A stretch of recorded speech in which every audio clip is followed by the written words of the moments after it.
So parang ang dating kung fourth nominee siya, ginagamit lang si Diwata? Hindi ako nagsabi niya. Oo, ganun ba? Wala akong sinasabing ganyan. Kasi nga ayun ang sabi dito sabi ko, nung ginagalang ko nga, di ba? Oo. Kahit na po sino sa atin, wag ho natin sabihin, maliitin yung kagustuhan niya na makapaglingkod sa bayan. I mean, in all fairness. Pero ang tanong lang namin dito is, yung vendors party list, pang-apat siya na nominee. Vendor po ba o vendors po? Vendors party list po. Vendors party. At pang ilang nominee po? Pang-apat po. Bali, pang-apat po ako. Pang-apat po. Opo. So dito po sa vendors party list na ito, assuming lang na makakuha sila ng 1.8 million votes at makakuha po ng 3 seat, hindi uupo itong Paris vendor. Kasi pang-apat siyang nominee. Maliban na lamang kung may mamatay sa tatlo, o kaya po naman meron doon eventually po mag-resign o makowaran to. Hindi ba? That's the practicality of it and the reality of it. Tanong, sino yung number 1 nominee? Yan. Sino yung number 2 nominee? At sino po yung number 3 nominee? Kasi kung yung number 4, no doubt, na kumakatawan sa vendors, sino yung tatlo na uupo? Sino yung first 3 nominees ninyo? Ayan, yung first 3 nominees po namin, kasama ko sila, nandyan sila ngayon. Binanggit ko kanina, si Tita Malulipana, Sir Lawrence Pisigan, at saka si Ma'am Cheryl. So, sila po yung tatlo. Oo, bakit ikaw yung mas pinagsalita nila ngayon? Grabe, sabi ng mga kapatid natin dito, diretsuhin nyo na, may nag-comment. So parang ang dating kung fourth nominee siya, ginagamit lang si Diwata? Hindi ako nagsabi niya. Oo, ganun wala ba? akong sinasabing ganyan. Kasi nga ayun ang sabi dito sabi ko, ginagalang ko nga, di ba? Oo.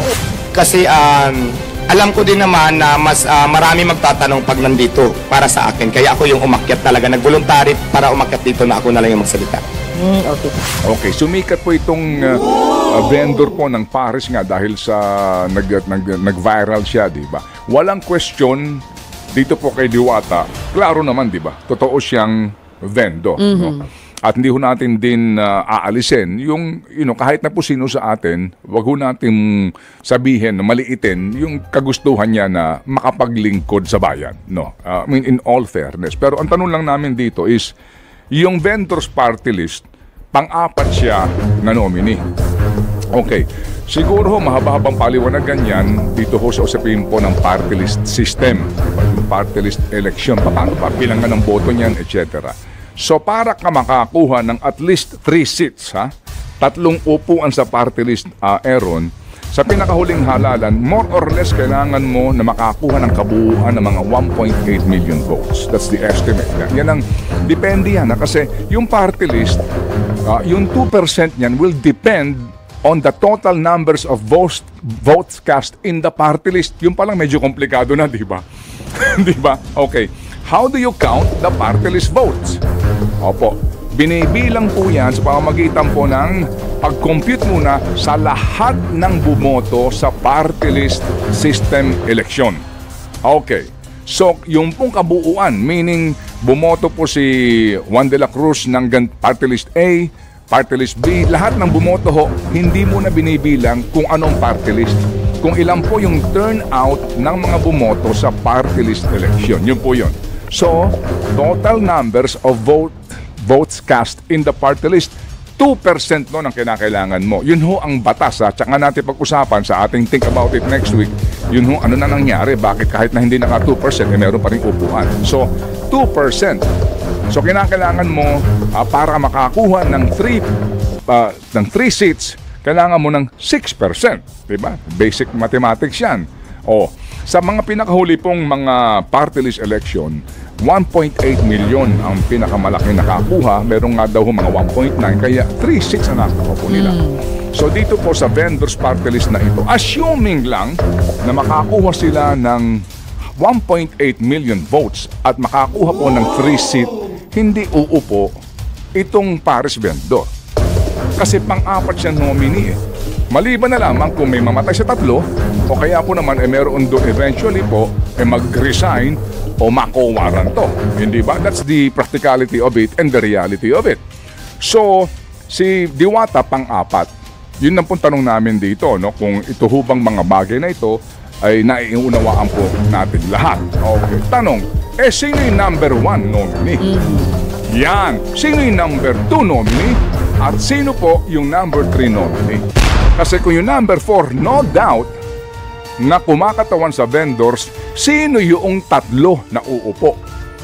Yan, sa mga vendors na nakikinig ngayon ha, makinig kayong mabuti ho. Kasi kahit na po ano pa ang ating uri ng trabaho, opo, hindi po mahirap unawain ang mga bagay po na nangyayari sa ating bayan kung atin lang pong gagamitin ang ating pong mga isipan. Kung tayo po'y mag-iisip-isip ng mas malalim, hindi po ito mahirap intindihin. Okay? So mamaya po, sabihin na natin kung sino-sino ito. Bilang patikim po lamang sa ating diskusyon para mas maunawaan na natin ito pong nangyayari ngayon sa party system election na ito na may mga nagpapanukala na nga po na panahon na para po natin baguhin. At hindi ito mababago kasi kailangan mo ng batas. Eh sino ba ho naman ang mga mambabatas naglilikha ng batas na makakaapekto sa kanilang personal interest? Parang dynasty, di ho ba? So anong kailangan dito? Kailangan dito taong bayan na. Oho, ang magkusa dito at mag-ingay na tama na po ito. Sobra na po ito. Okay? Think about it.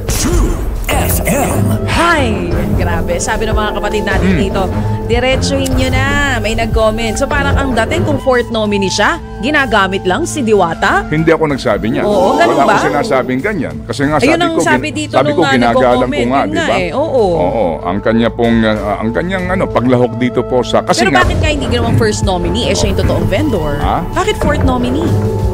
Kasi kung ikaw na vendor, gusto mo may representante ka sa lower house. Pero yung representante mo na sige, bigyan totoong mo ng example. manininda, Sino yung first nominee? first nominee, ang pangalan po dito, ang tawag sa kanya ay si Tita Marilu Lipana. Sino siya? Si Tita Marilu Lipana po, base dun sa kanilang website sa Vendors Party List, ay asawa po ng kasalukuyang COA Commissioner Mario Lipana. Asawa ng isang Commission on Audit Commissioner. COA Commissioner. Na in-appoint ni dating Pangulong Duterte sa COA. Yes. Okay, so asawa siya. Asawa siya. Okay. Anong kanyang tinitinda? At saan siya nagtitindang Hindi ko sure. bangketa? Hindi ko sure. Yan ang maganda maitanong. Okay. At bukas ang ating programa sa kanila. Kung gusto nilang sabihin kung sa sila nagtitinda, maganda yung tanong mo.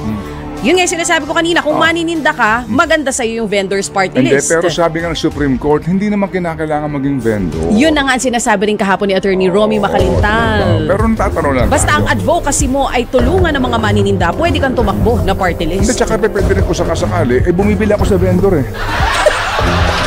Hindi na. Aaron, Teka ha? lang. Tama, di ba, Aaron? Mali. Bumibili ako sa Baby, hindi vendor. ganyan. Araw-araw Kung bumibili ka sa vendor, hindi vendors party list. Ano, dapat? Bumibili sa vendor party list. Ilagay mo, Consumer. consumer party list ka, hindi ka vendor. Pero malay natin, may tinitinda talaga siya. Hindi ba? At nag-iikot na pala sila ngayon sa mga markets. Pero, ang laging kasama ay yung second nominee at yung fourth nominee doon sa mga ikot nila. Okay. Yung isang nominee ng pangalan? Florencio Pesigan. Okay. Si Lawrence Pesigan. Ito ho muna ha. I-google po ninyo. Ayan. Oh. Kayo ho ang mag-research. I-google po ninyo kung sino itong taong ito. Okay? I-google po ninyo. Google. Alright? Google po yung pangalan. Siguro mas Lorenzo Pesigan News. Lawrence. News. Oo, May mga Lawrence yan. Pesigan. Okay, kayo na po muna. Hanggang dyan lang ho tayo muna. Ha? Kasi ito ho lamang ay isang case study, di ba? Sa vendors party list. Kasi nga, tandaan din natin na may nakaupo ngayon, jeepney, ha? Drivers. Oo. Party list po ito. Anong kanilang party list itong jeepney drivers? Yung ikinasal dito sa Balisin, yung kanilang nominee. Ang tanong ko lang ho dito, during the time na nagkakaroon ng deliberasyon tungkol po sa problema ng mga jeepney drivers, dyan sa Kamara, di ba? Committee on Transportation.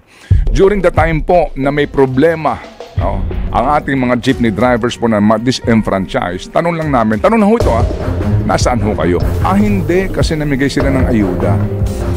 Nagbigay sila ng tulong sa mga jeepney drivers. Okay. Opo, yan ang sinasabi ho namin, di ba? Ayuda. To ease the burden. But not to totally eradicate the burden or from them to be free of the burden. Kasi ho, talagang dito, ang tulong nga dapat, nakibaka ka, di ba? Para doon sa ipinaglalaban ng mga jeepney drivers, hindi yung nawala ng kita, bigyan mo ng ayuda. So, ang tanong po namin nga dito, di ho ba, dito po sa mga nagsasabi na sila ho kumakatawan sa mga sektor na ito, sa panahon po na naandyan sa kamat na nag-uusapan ng interest ng mga sektor na ito, nasaan kayo? Ito ho nang naman tanong.